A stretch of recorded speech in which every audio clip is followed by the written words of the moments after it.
Hello అండి. ఇంతకుముందు వీడియోలో చూపించాను కదా, పసుపుతో పుష్కలంగా కాల్షియం దొరికే విధానము మరియు ఇమ్యూనిటీ పెంచుకునే విధానం. ఇప్పుడు 60 రోజులు దాటింది. చూడండి ఎలా అయినాయో పసుపు కొమ్ములు. సో ఇప్పుడు వీటిని తీసి ఎండబెట్టాలి. ఎండబెట్టి అప్పుడు ఆ ఎండిన పసుపు మనం వాడుకోవడానికి వీలవుతుంది. మొదటి వీడియోలో చెప్పినట్టుగా 1/2 గ్రాము ఒక గ్లాస్ పాలల్లో కలుపుకొని తాగితే ఎంతటి కాల్షియం లోపం ఉన్నా కూడా, ఎంతటి లంగ్ ఇన్ఫెక్షను, ఇమ్యూనిటీ తక్కువగా ఉన్నా కూడా ఇమ్యూనిటీగా బూస్ట్ అవుతుంది.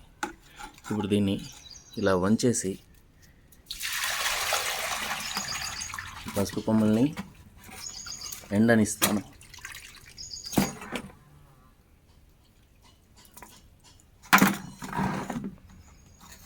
ఇది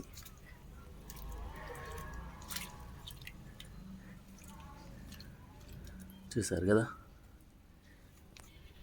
సో ఇది రెడీ అయ్యాక మళ్ళీ మీకు ఫాలో అప్ వీడియో పెడతాను. ప్రోడక్ట్ రెడీ అయ్యాక మీకు ఇంటిమేట్ చేస్తాను. Thank you friends.